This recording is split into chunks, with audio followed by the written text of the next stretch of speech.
시청자 여러분 안녕하십니까? 뉴스9 윤종호입니다. 이른바 사법개혁이란 이름으로 거대 여당이 밀어붙이고 있는 또 하나의 사법부 압박 법안이 법사위 처리를 앞두고 있습니다. 법원 확정 판결을 헌재에서 뒤집을 수 있어 위헌적인 사심제라는 논란이 끊이지 않았던 재판소원제 도입 법안입니다. 그리고 대법관을 26명까지 늘리도록 하는 증원법도 같이 올라와 있는데 국민 생활에 큰 영향을 미칠 수 있는 법안들이죠. 민주당은 이달 안에 본회의에서 이들 법안들을 강행 처리할 방침이어서 설 연휴 직후 또 한 차례 여야의 극한 대립을 지켜봐야 할 듯합니다. 오늘은 먼저 법사위가 열리고 있는 국회로 가보겠습니다. 정민진 기자, 재판소원법 통과가 됐습니까? 네, 아직입니다. 현재 법사위 전체 회의가 2시 반부터 시작해서 6시간 넘게 진행 중인데요. 현재는 정례 중이고요. 곧 있으면 속개가 될 것으로 보입니다. 먼저 법사위는 60여 개에 달하는 민생 법안을 처리를 했고, 이제는 쟁점 법안이라고 할 수 있는 재판소원법과 대법관 증언법을 상정해서 논의할 차례입니다. 민주당은 오전에 법사위 소위에서 1시간 만에 이 재판소원법을 처리를 했습니다. 야당은 표결에 참여하지 않고 퇴장한 뒤 기자회견을 열어서 강행 처리를 맹비난했습니다. 대법원의 확정 판결조차 정치권이 마음만 먹으면 뒤집는 나라를 만들겠다. 대법원 판결도 믿을 수 없는 나라가 되는 것입니다. 3시간 뒤 전체 회의에서도 국민의힘은 범죄자 대통령 재판 뒤집기란 문구를 달고 항의했습니다. 사실상의 사심제 도입으로 선거법 사건에서 유죄 취지 파기 한송을 판결받은 이재명 대통령만을 위한 법이란 겁니다. 대장동 항소 포기 이런 것들은 국민의 금고에서 몰래 세금을 훔쳐가는 것이라 그러면 사심제 도입 이런 것들은 아예 그냥 집을 불태워버리는 것. 반면 민주당은 국민 기본권 보호가 강화되는 계기가 될 것이라고 주장했습니다. 헌법재판소가 이 재판소원 합헌이다라고 얼마나 많은 판결을 해봤습니까? 헌법 공부 좀 잘 하고 오시기 바랍니다.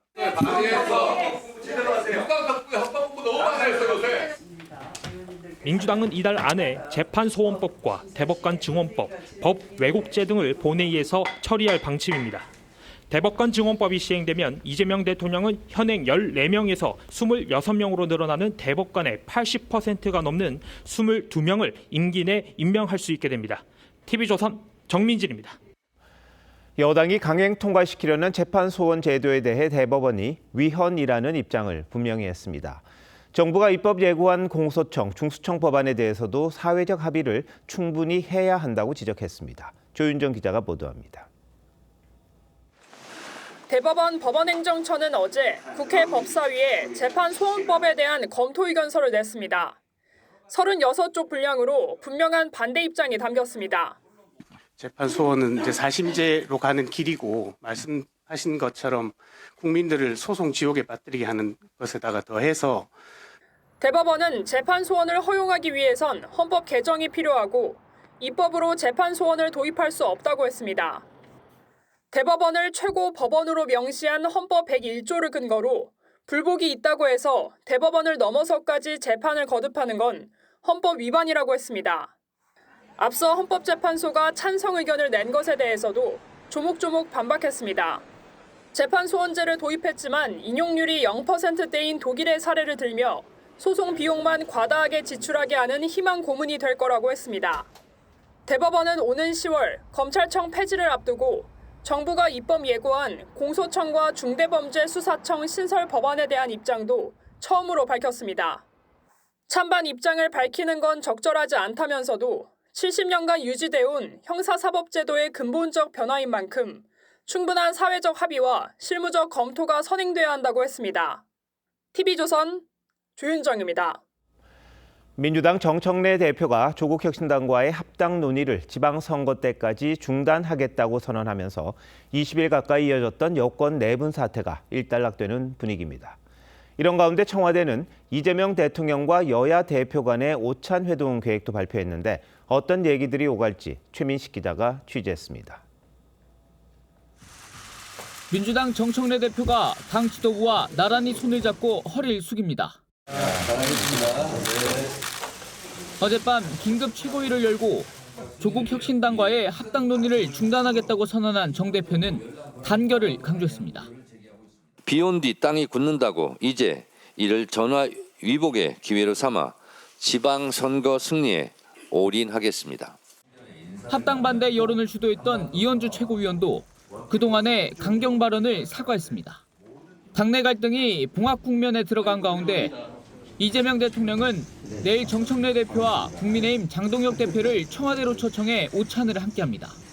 청와대는 민생과 국정 안정을 위한 초당적 협력 방안을 논의하는 자리라고 설명했는데 미국 관세 문제와 행정 통합 등 현안 등이 논의될 것으로 보입니다. 의제에 제한을 두지 않고 국정 전반에 대한 허심탄회한 의견 교환이 이루어질 예정입니다. 특히 합당과 특검 후보 추천 과정에서 잡음이 불거졌던 만큼 당청 간 긴장을 완화하는 성격의 자리가 될 거란 전망도 있습니다. 청와대 핵심 관계자는 여권 내 갈등으로 주요 국정 과제에 대한 입법 논의가 실종됐었다고 지적했습니다. 이 대통령은 지난해 9월 여야 지도부 회동 당시 오찬에 앞서 정 대표를 독대했는데 이번에도 별도 면담이 이뤄질지 주목됩니다. TV조선 최민식입니다. 민주당 내 합당 내용은 표면적으로 일단락되는 분위기지만 2차 종합특검 후보 추천 과정을 둘러싼 갈등이 새로운 국면을 맞았습니다. 이성윤 최고위원이 후보 추천을 할 시기에 청와대 민정비서관과 통화한 사실이 알려졌고 여권 지지자들에게 영향력 있는 김어준 씨가 청와대 책임을 거론하면서 갈등 양상이 복잡해졌습니다. 특검에 대해 만약 민주당과 청와대가 상의를 했다면 그것 또한 문제가 될 듯합니다. 고승영 기자가 자세히 알아봤습니다. 민주당 정청래 대표는 2차 종합특검 후보에 김성태 전 쌍방울 회장 사건 변론에 참여한 전준철 변호사를 추천한 데 대해 2차례 사과했습니다. 대통령께 누를 끼쳐드린 점에 대해서 대단히 죄송하다라고 다시 한번 사과의 말씀드립니다. 그런데 청와대가 추천 당사자인 이성윤 최고위원에게 부정적 의견을 냈음에도 추천이 이루어졌다는 언론 보도가 나오며 논란이 다시 시작됐습니다. 이 최고위원은 청와대 이태영 민정비서관과 통화한 사실은 인정하면서도 부정적 의견을 받은 적은 없다고 반박했지만 명백한 허위사실이고 저의 인격에 대한 모욕이라고 생각합니다. 부정적 의견을 주었다면 제가 추천할 이유도 없고 청와대는 해당 기사에 대해 공식 입장을 내지 않았습니다.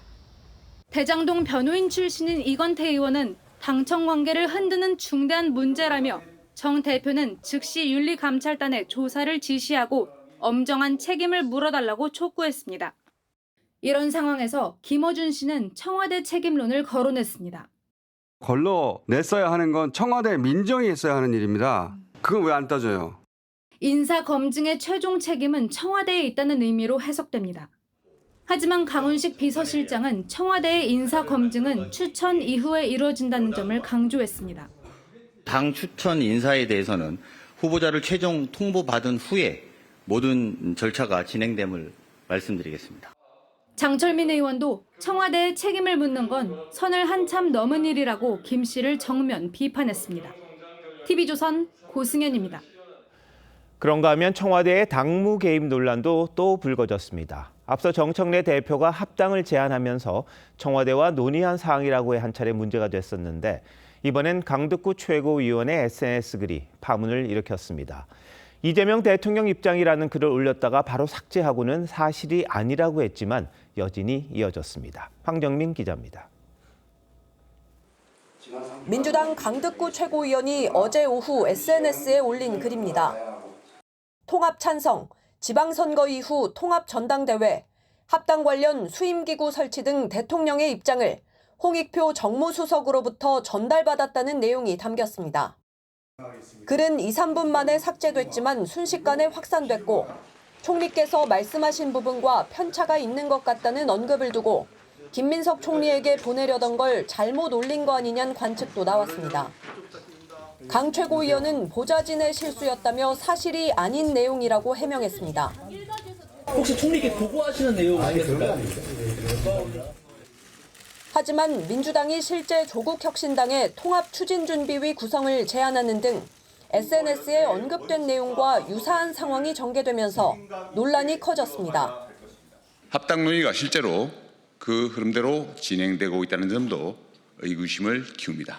명청대전을 뒤에서 조율하고 있었다는 의심이 국민의힘에선 당무 개입은 탄핵감이란 지적도 제기됐습니다. 국민의힘이 여당이었을 때 일어났다면 더불어민주당은 대통령 탄핵해야 된다고 난리가 났을 것입니다. 강훈식 대통령 비서실장은 합당은 양당이 결정해야 할 사안이라고 선을 그었고 대통령 뜻을 말할 때 신중해달라며 강 최고위원을 향해 사실상 공개 경고했습니다. TV조선 황정민입니다. 국민의힘은 이른바 당권파와 친한계가 서로 윤리위 징계로 맞붙으면서 내용이 이어지고 있습니다. 배현진 의원이 위원장인 서울시당은 유튜버 고성국 씨에 대해 탈당을 권유했고 중앙당 윤리위는 배 의원을 불러 조사했습니다. 한편 장동혁 대표는 오늘 하루 대구와 호남을 모두 찾았는데 당내 현안과 거리를 두려는 듯합니다. 변정현 기자가 취재했습니다. 대구 소문시장을 찾은 장동혁 대표 옆에서 부정선거 팻말을 든 일부 지지자들이 이른바 윤어게인을 외칩니다. 윤어게인 버리면 지방선거 지십니다. 장 대표를 쫓아다니며 윤석열 대통령 정신 차리라라고 외쳤지만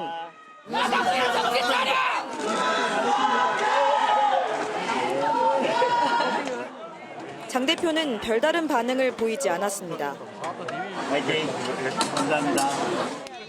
윤 전 대통령과의 관계 설정을 두고 논란이 계속되는 상황에서 전략적 침묵을 택한 것으로 보입니다. 한 달에 한 번 호남 방문을 공언한 장 대표는 오후엔 전남 나주를 찾아 지역 현안을 챙겼습니다. 장 대표가 보수 텃밭과 험지를 동시에 챙기며 본격적인 지방선거 체제 전환에 나섰지만 징계 등 내부 갈등에 주목받기 어려운 상황입니다.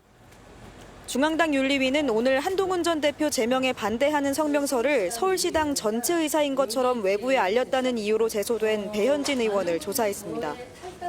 조만간 징계 수위를 결정할 걸로 전해졌습니다. 정치적으로 단두대에 세워서 마음에 맞지 않는 혹은 껄끄러운 시당위원장을 징계할 수는 있으나 민심을 징계할 수는 없다고. 반면 서울시당 윤리위는 당사에 전두환 전 대통령 사진을 걸자고 발언한 유튜버 고성국 씨에 대해 탈당 권유를 의결했습니다. 소위 당권파와 친한계가 또다시 징계 정치로 맞붙으면서 당내 갈등이 출구를 찾지 못하는 모습입니다. TV조선 변정현입니다.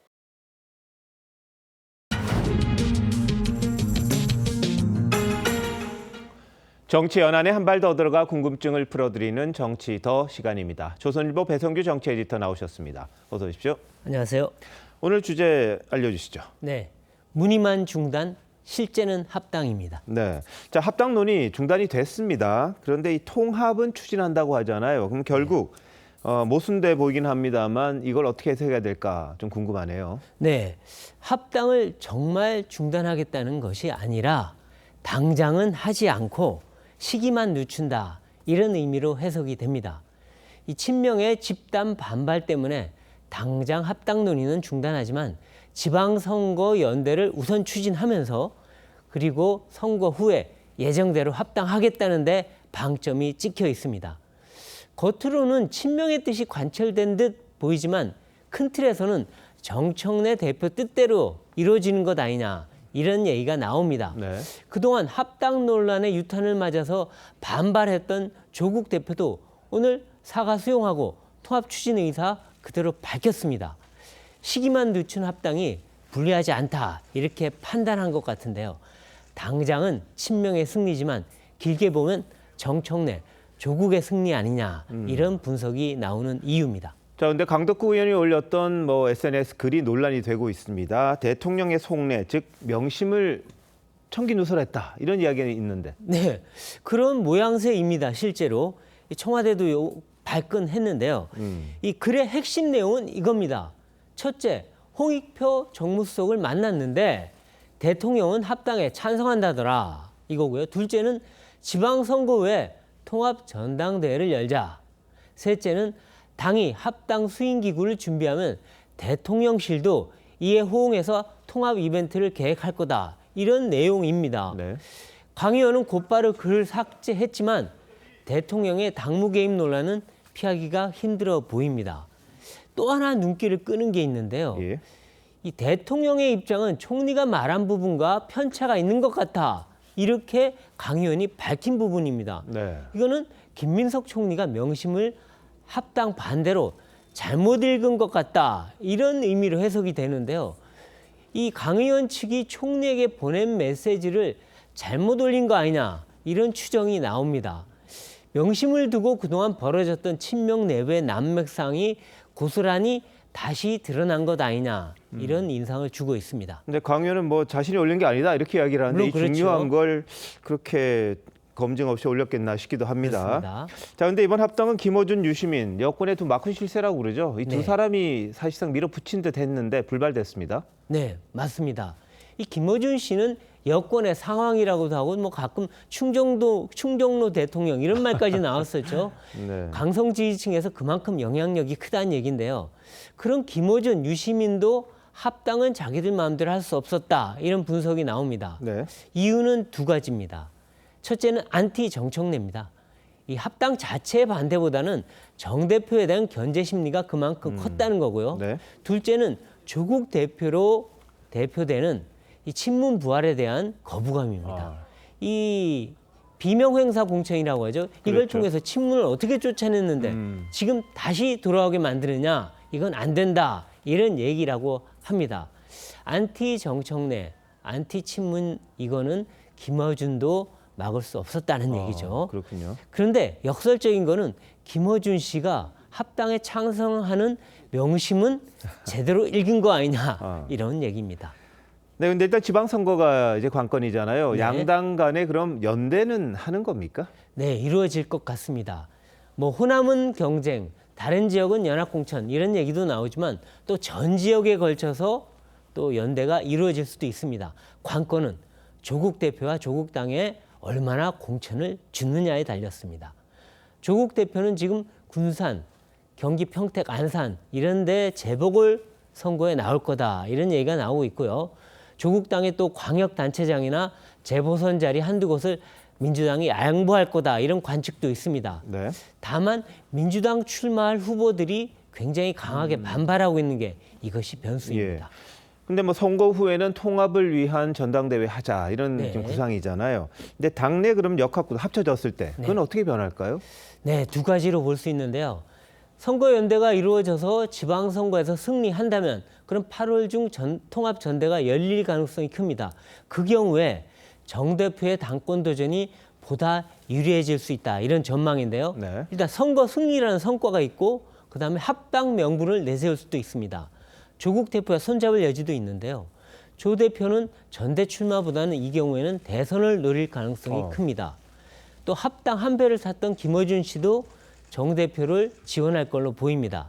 그런데 반대로 선거 결과가 나쁘거나 합당이 삐그덕거릴 경우에 이때는 김민석 총리에게 유리한 구도가 될 수 있다. 예. 이런 전망도 있는데요. 총선 공천을 두고 친명이 김 총리를 중심으로 뭉칠 거다. 이런 전망이 나옵니다. 네.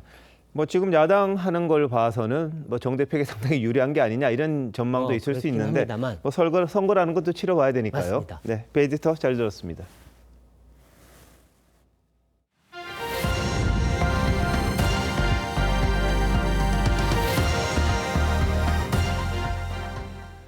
종교 유착과 관련해 검경 합동수사본부가 통일교 금품을 받은 혐의를 받는 임종성 전 민주당 의원을 피의자로 소환했습니다.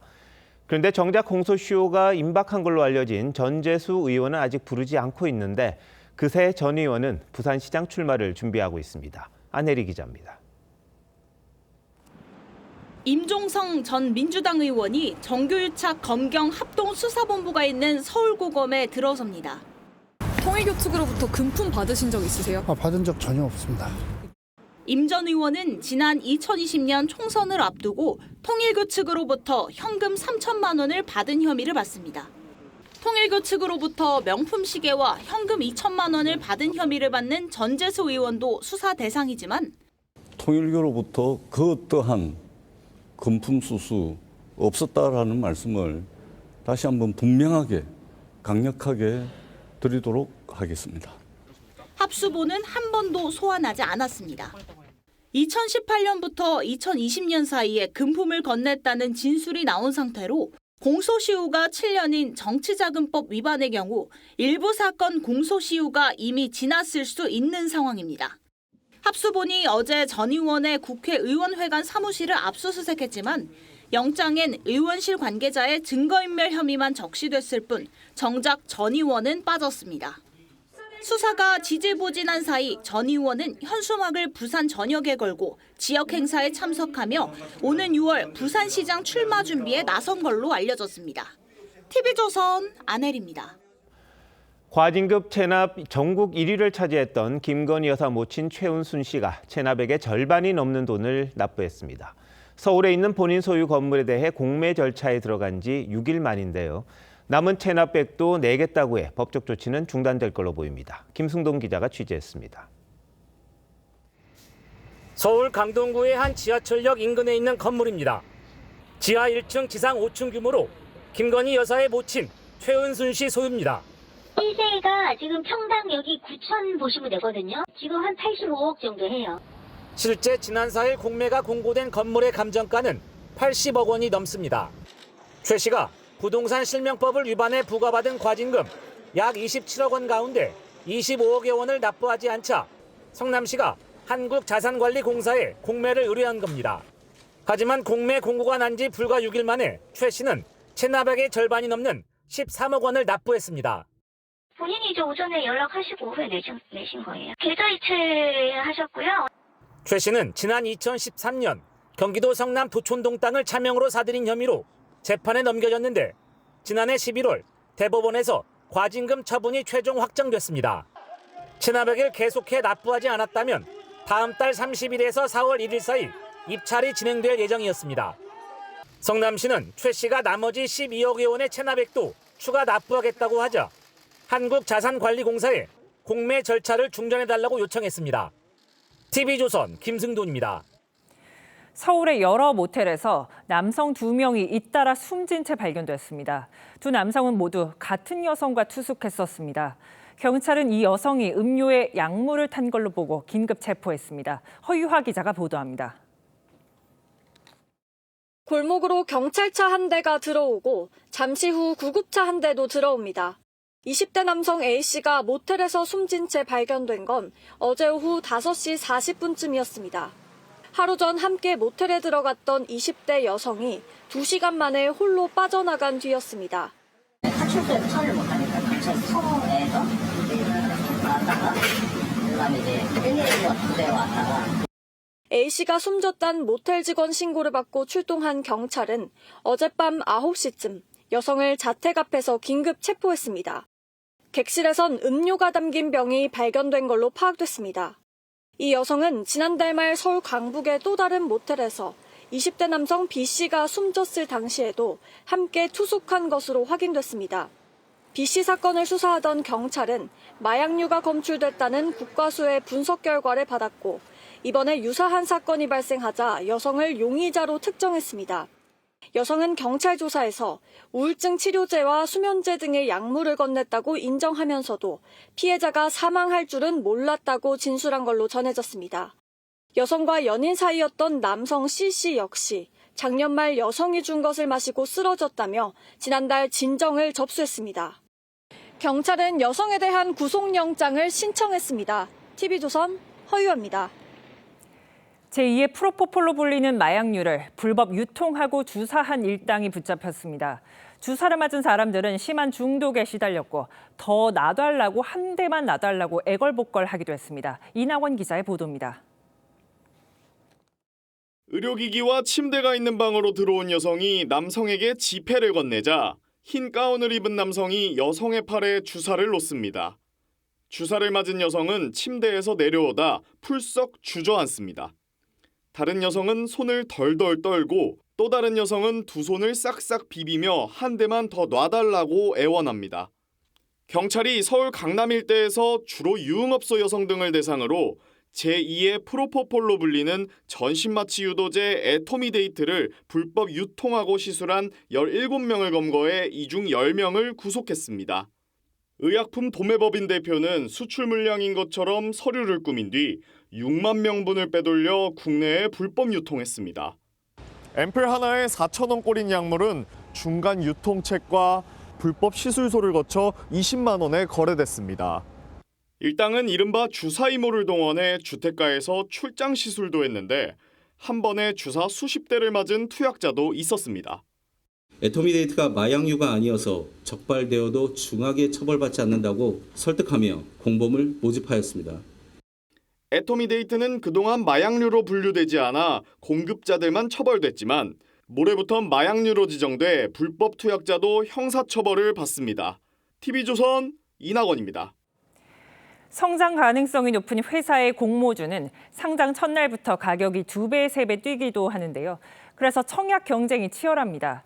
이런 공모주를 대량으로 그것도 싸게 배정받게 해주겠다고 속이고 100억 원이 넘는 돈을 가로챈 일당이 붙잡혔습니다. 장혁수 기자가 취재했습니다. 경찰이 옷장 속 금고를 열자 5만 원권 다발이 수북합니다. 민소매 차림으로 의자에 앉아 있는 남성을 체포합니다. 고체포적 부심 청구할 수 있고 지금부터 불리한 진술을 다 거부하실 수 있고. 검거된 남성은 2023년 5월부터 2년여간 300여 명의 투자자들을 속여 111억 원을 가로챈 사기 조직의 총책입니다. 일당은 청약 경쟁률이 수천 대 1에 달하는 공모주의 대주주나 기관 물량을 대량으로 싸게 사게 해주겠다며 투자금을 받았습니다. 하지만 공모주 상장일이 되면 통화나 문자를 주고받았던 대포폰을 바꾸고 SNS 계정을 탈퇴해 연락을 끊었습니다. 일당은 이곳 여의도에서 일하는 증권맨이라고 속여 피해자들에게 접근했습니다. 감쪽같이 속은 피해자들 가운데는 17억 원을 뜯긴 사람도 있습니다.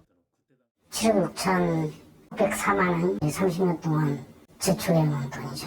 공모주가 이제 뭐 13,000원이면 8,000원 정도 그렇게 준다니까.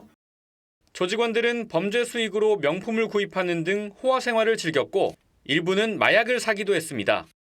염업 금액의 한 25%에서 30%가량을 범죄 수익으로 받았습니다. 최대 6억 원까지 받은 조직원을 저희가 확인을 했고요.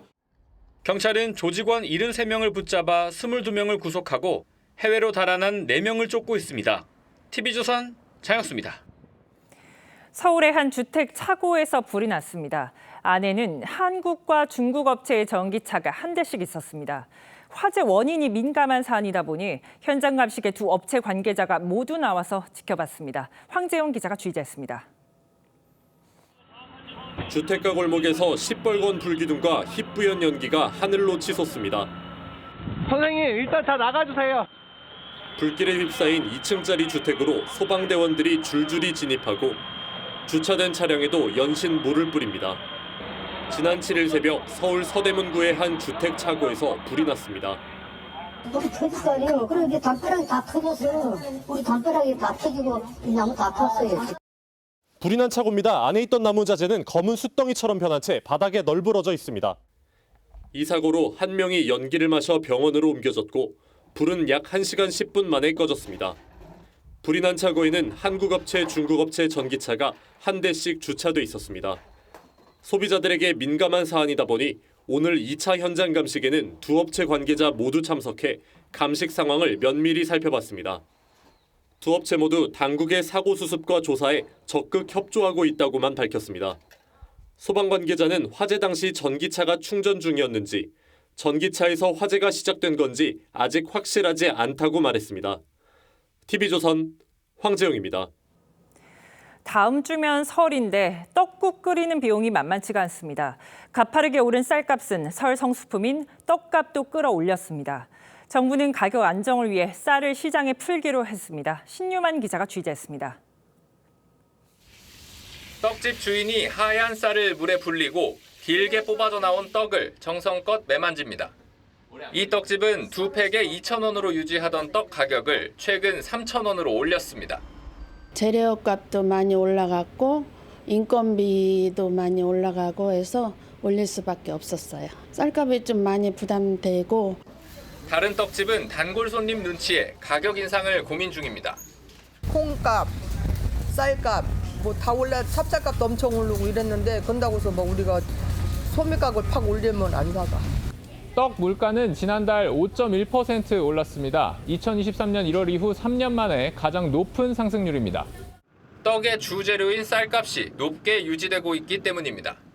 1년 전 54,000원대였던 20kg 쌀 소매 가격은 현재 6만 2천 원대로 8천 원가량 올랐습니다. 산지 쌀값도 이번 달 들어 한 가마에 23만 원이 넘었습니다. 지난해 생산된 쌀 10만 톤의 시장 격리를 보류한 데 이어 가공용 쌀을 최대 6만 톤 시장에 추가 공급하기로 한 정부는 쌀값 안정을 위해 정부 양곡을 더 푸는 방안을 검토 중입니다. 정부 양곡 추가 공급을 검토하는 데 있어서 필요한 수요 조사를 신속하게 좀 추진을 할 계획에 있습니다. 고공행진 중인 쌀값이 명절 물가에도 부담을 주고 있습니다. TV조선 신유만입니다. 고물가를 잡기 위해 정부가 초강수를 꺼냈습니다. 앞으로 업체들이 담합으로 물가 불안을 키운 게 적발되면 가격을 담합 이전으로 되돌리겠다고 했습니다. 이른바 가격 재결정 명령인데 진짜 내려지면 20년 만에 처음입니다. 송병철 기자입니다. 최근 적발된 밀가루 담합 규모는 약 6조 원. 국제 밀값이 떨어지는데도 5년간 밀가루 값을 40% 넘게 올렸습니다. 해당 업체들은 형사 처벌에 이어 세무조사까지 받고 있습니다. 밀가루 가격이 담합 전 대비 최고 42.4%까지 인상되어 가격 인상 피해가 소비자들에게 전부 전가된 사실을 확인하였습니다. 정부는 앞으로 업체 간 짬짬이가 적발되면 가격을 담합 이전으로 되돌리는 가격 재결정 명령을 적극 활용하기로 했습니다. 2006년 밀가루 담합 때 한 차례 쓰였지만 거의 사장되다시피 한 행정명령이 부활하는 셈입니다. 국민 부담이 신속히 해결되도록 적극적 행정 지도와 시정 명령으로 가격 인하를 유도하겠습니다. 하지만 실제 발동하려면 명백한 담합 증거를 확보해야 하는 등 까다로운 법적 요건을 충족해야 합니다. 최근 CJ제일제당처럼 스스로 가격을 내려버리면 명령을 내리기도 어렵습니다. 시장 가격을 직접 결정해 주는 건데 그렇게 직접 개입하는 게 여러모로 부작용이 커서 바람직하지 않다는 건 그야말로 공지의 사실이고.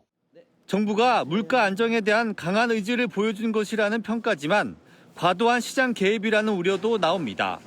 TV조선 송병철입니다. 전세 매물을 찾아보기 힘들어진 요즘 월세로 눈 돌리는 분들이 많은데요. 서울 안에서도 실수요자가 많은 외곽 지역 월세가 크게 오르고 있습니다. 윤서하 기자가 현장 취재했습니다. 서울 강북의 한 대단지 아파트. 3,800세대 대단지인데도 나와 있는 전 월세는 10건 미만. 이마저도 월세는 한 건입니다. 이렇다 보니 매물이 나오기만 하면 금세 계약이 되고 가격도 계속 오르고 있습니다. 그나마 한두 개씩 나오는 게 이제 매물이 없다 보니까 금액을 조금씩 더 높여서 내놓으시는 거죠. 임대차 갱신 청구로 인해서 전세자금 대출 받는 게 쉽지 않으니까 월세 쪽으로 많이. 노원구도 임대차 시장이 월세로 재편되면서 비슷한 상황입니다. 예상을 한 거 아닌가요? 이제 시장의 전세는 사라지니까 이제 월세로 갈 거다. 월세는 지금 굉장히 귀해요. 지난해 10월 부동산 대책이 나온 이후 2달 동안 서울 월세 상승률은 5% 남짓. 특히 강북구와 은평구는 1년 전보다 30% 가까이 올랐습니다. 서초나 송파구 상승률보다 2~3배 높은 수치입니다. 서울 집값을 잡겠다며 대출 규제와 실거주 의무를 강화한 게 서민들이 주로 사는 서울 외곽 지역 월세가 치솟는 역효과를 나타내고 있는 겁니다. 노원구나 은평구에 있는 사람들이 월세나 전세를 견디지 못하게 되면 결국에 일산이나 의정부로 밀려나는 그런 현상이 나타날 가능성도 있습니다. 정부가 주택 임대 사업자 매물이 시장에 나오도록 압박하고 있지만 이마저도 임대차 매물은 줄어드는 문제가 있습니다. TV조선 윤서입니다. 우리 반도체 산업이 슈퍼사이클을 타면서 이보다 더 좋을 수 없다는 말이 나올 만큼 잘 나가고 있습니다. 하지만 등 뒤에서 중국이 매섭게 추격하고 있습니다. 모처럼 한자리에 모인 우리 반도체 업계는 반도체 기술 격차를 지킬 수 있는 전략을 고민했습니다. 장동욱 기자입니다. 기판으로 가며 정교한 작업을 수행하는 자동화 기계부터 로봇팔과 로봇손 등 각종 첨단 장비까지 반도체 생태계를 대표하는 기업들이 박람회장을 가득 채웠습니다. 국내 반도체 업계가 사상 최대 실적으로 질주하고 있지만 반도체 굴기를 등에 업은 중국 업체들의 추격도 만만치 않습니다. 공격적인 설비 투자로 해마다 점유율을 늘리고 있고 고부가가치 제품인 고대역폭 메모리, HBM까지 양산에 착수하며 기술 격차를 4년에서 3년으로 좁혔습니다. 기조 연설 첫 주자로 나선 삼성전자는 삼성이 가진 시너지를 강점으로 내세웠습니다.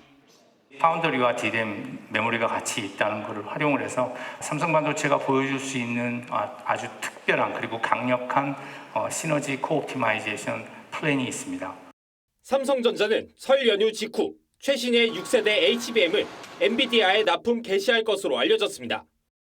SK하이닉스는 인공지능의 공정 도입이 필연적인 만큼 협력사 간의 유연한 정보 공유가 성패를 가를 것이라 진단했습니다. 한 물질을 하는데 걸리는 시간을 저희가 400분의 1로 단축을 시킬 수가 있었습니다. AI가 도입되어질 때에 어떻게 보면 지금까지 금기시되어 왔던 데이터의 공유를 어떻게 잘할 수 있을까? 반도체 초격차를 유지하기 위한 우리 기업들의 분투가 계속되고 있습니다. TV조선 장도우입니다. 의대 정원이 해마다 700명 가까이 늘어나면서 의학 교육을 제대로 할 수 있겠냐는 지적이 계속되고 있습니다. 의정 갈등 사태의 여파로 24년도와 25년도 신입생들이 한꺼번에 수업받는 현실을 보면 이런 우려가 실감이 납니다. 한지은 기자가 현장을 취재했습니다. 의대생들이 칠판을 향해 휴대폰 카메라를 켭니다. 임시강의실이 꽉 차다 보니 뒷자리에선 글씨가 보이지 않아 카메라로 확대를 하는 겁니다. 지금 배우는 강의식 수업 그런 내용들이 나중에 쓰이게 될 텐데 허술하게 배우고 올라가게 되면 이제 그때 가서 이제 좀 학습에 어려움이 있는 학생들도 많을 거고. 정원이 49명이었던 충북대 의대에선 증원과 집단 휴학 사태 등으로 현재 24학번과 25학번 160여 명이 동시에 수업을 듣고 있습니다. 수도권의 한 의대에선 책 한 권 놓기 비좁은 간이 책상에 학생들이 앉아 수업을 듣기도 했습니다. 해부학 수업도 예전 같지 않습니다. 원래 4명 단위였던 실습 인원이 8명까지 늘어난 학교도 있습니다. 밀집도가 기존 2, 3학번 대비 2배 정도가 되는 거거든요. 그래서 저희 실습의 질이 많이 떨어질 것 같다. 본과생이 되면 시작하는 임상 수업이나 졸업 후 병원 수련에도 혼란이 우려됩니다. 수련에 대한 질이 뭔가 확실하게 보장이 안 되어 있으니까 이런 것들이 조금 제일 크게 걱정인 것 같습니다. 이 같은 상황에 학생들이 연평균 668명씩 더 늘어나는 만큼 이제는 의학교육 정상화에 관심을 쏟아야 한다는 목소리가 커지고 있습니다. TV조선 한지은입니다.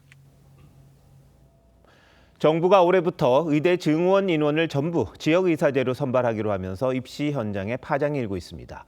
의대 진학을 위한 지방 유학이 늘어날 거란 전망도 나오는데요. 그 실태와 전망 황병준 기자와 따져보겠습니다. 황 기자, 먼저 올해 입시에서 몇 명을 지역의사제로 뽑는다는 겁니까? 네, 2027학년도 대학 입시에서 의대 정원은 총 490명 늘어나고 이 인원 모두 지역의사 전형을 통해 선발됩니다. 지역의사 전형이란 정부와 지자체가 의대 입학생의 등록금과 생활비를 지원하는 제도입니다. 그 대신 의사면허 취득 후 10년 동안 해당 지역에서 의무 복무를 해야 하는 조건이 있습니다. 정부는 2031학년도까지 3,300명 넘는 인원을 이 전형으로 뽑는다는 계획인데 서울을 제외한 32개 의대가 대상이고 대학별 정원은 4월에 최종 확정됩니다. 2032학년도 이후 의대 정원은 향후 다시 논의하기로 했습니다. 지역별로 늘어나는 인원은 확정이 됐습니까? 네, 부산, 울산, 경남 121명으로 가장 많이 늘어나고 대구, 경북, 대전, 세종, 충남이 90명으로 두 번째입니다. 강원과 광주, 전남, 충북 순입니다. 총 9개 권역별로 배분되는 겁니다. 의대에 가고 싶은 학생이나 학부모 입장에서는 어떤 조건을 맞춰야 진학할 수 있냐, 이게 가장 궁금하지 않겠습니까? 네, 해당 의대가 있는 지역에서 중학교와 고등학교를 모두 졸업한 학생만 지원할 수 있습니다.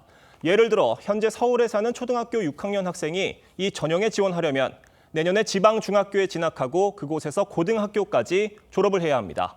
다만 이미 서울 소재 중학교에 다니고 있는 학생은 고등학교만 지방에서 나와도 지원이 가능합니다. 중학교 졸업 요건이 2027학년도에 중학교에 입학하는 학생부터 적용되기 때문입니다. 자사고나 특목고 학생도 예외를 두지 않고 지역 요건만 충족하면 지원할 수 있습니다. 다만 의대 증원 기조가 5년 뒤에도 그대로 유지될지는 미지수인 만큼 장기적인 관점에서 접근해야 한다는 시각도 있습니다. 지역에 지금 살지 않는다면 진학을 위해서는 이주를 해야만 가능하다는 거잖아요. 반응이 어떻습니까?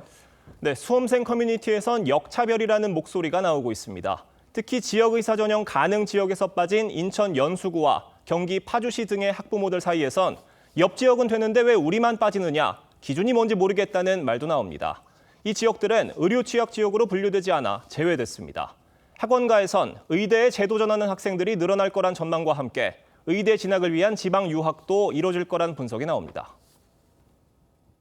지역 유불리를 상당히 좀 따져볼 수밖에 없고 서울권 학생들이 경인권으로 이동, 그리고 경인권 내에서도 해당 지역으로 이동 현상이 벌어질 수 있고, 다만 의사 면허 취득 후에 10년 동안 지역에서 의무 복무를 해야 한다는 점 때문에 입시 전략으로만 접근해선 안 된다는 지적도 있습니다.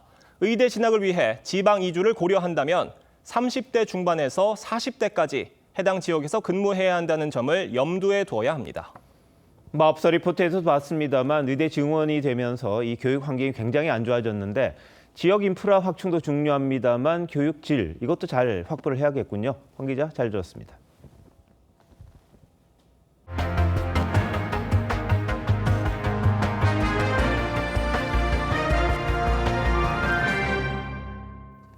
트럼프 대통령이 미국과 캐나다를 연결하는 새로운 다리를 개통 못하게 할 수 있다고 위협했습니다. 중국과 밀착하고 있는 캐나다를 향해 경고를 보낸 거란 해석입니다. 김자민 기자입니다. 미국 미시간주 디트로이트와 캐나다 온타리오주 윈저를 잇는 고디하우 국제대교입니다. 캐나다가 2018년부터 6조 8,500억 원을 투입해 공사 중으로 올 하반기 개통을 앞두고 있습니다. 그런데 트럼프 대통령이 난데없이 제동을 걸었습니다. 미국이 부당한 대우를 받았다며 개통을 허용하지 않겠다고 엄포를 놓은 겁니다. 다리 지분의 절반을 넘기고 운영 수익도 나눠야 한다고 주장했습니다. He also believes that the U.S. should own at least half of the bridge, have shared authority over what passes across it, and participate in the economic benefits generated by its use. 하지만 트럼프의 주장과 달리 캐나다는 이미 미시간주와 지분을 나누기로 한 상태입니다. It is a really important part of our economy, the largest crossing in North America, and so it is important that it continues to move forward and open up on time. 트럼프는 캐나다에 대한 불만을 쏟아내며 중국이 캐나다를 통째로 삼킬 것이라고도 경고했습니다. 미 언론은 경쟁 교량 운영사의 로비 가능성을 제기했는데 결국 캐나다와 중국의 무역협정 움직임을 경계해온 트럼프가 다리 개통 문제까지 끌어와 캐나다를 압박하고 있다는 분석입니다. TV조선 김자민입니다.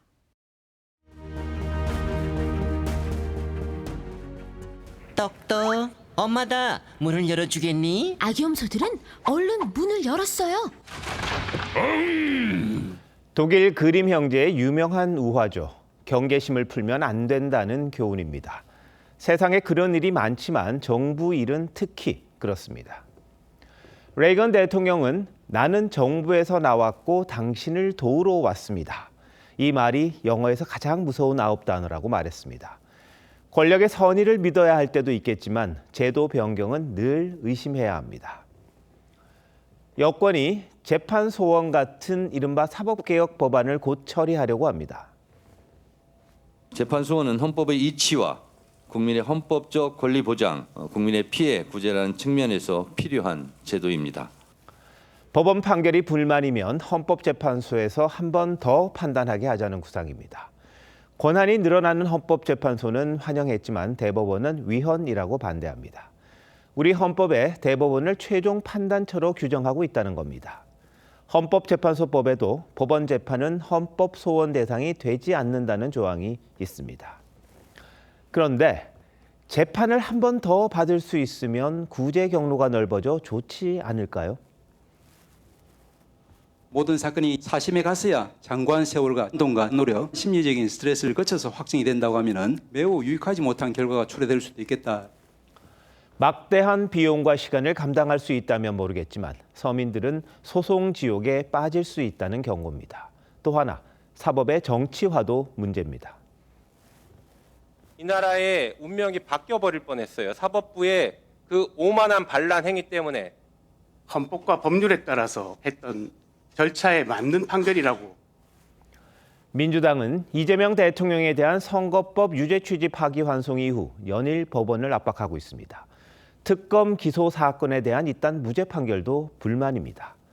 법원 쪽을 믿기 어려우니 헌법재판소의 권한을 더 주려는 겁니다. 법 왜곡죄와 대법관 증언 역시 사법개혁을 명분으로 내세웠지만 사법부 장악을 의심합니다. 연산군이 폭정을 행할 때 사법제도는 존재 의의가 있습니다. 휴먼 에러가 있다면 휴먼을 고쳐야지 시스템을 고쳐서는 안 된다고 생각합니다. 사법제도는 결국 폭정을 견제하는 수단입니다. 입법, 행정에 이어 사법까지 장악한다면 국민의 권리가 커질까요? 줄어들까요? 삼권 분립이 존재하는 이유를 또 한 번 생각하게 합니다. 2월 11일 윤종호의 앵커 칼럼, 금단의 열매였습니다.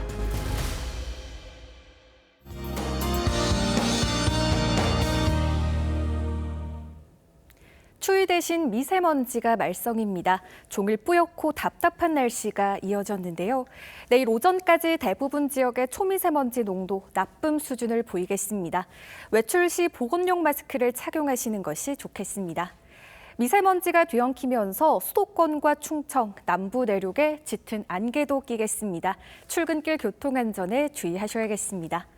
동쪽 지역을 중심으로 장기간 건조특보가 이어지는 가운데 산불 위험이 높겠습니다. 내일 전국 하늘은 대체로 맑겠습니다. 내일 아침 기온 서울과 대구 영하 2도로 오늘보다 3도에서 6도가량 낮겠고요. 내일 한낮 기온 서울 9도, 부산 13도로 크게 오르겠습니다. 다가오는 설 연휴 내내 10도 안팎까지 크게 오르며 온화한 봄 날씨가 나타나겠습니다. 날씨였습니다. 2월 11일 수요일 뉴스9 마칩니다. 시청해주신 여러분 고맙습니다.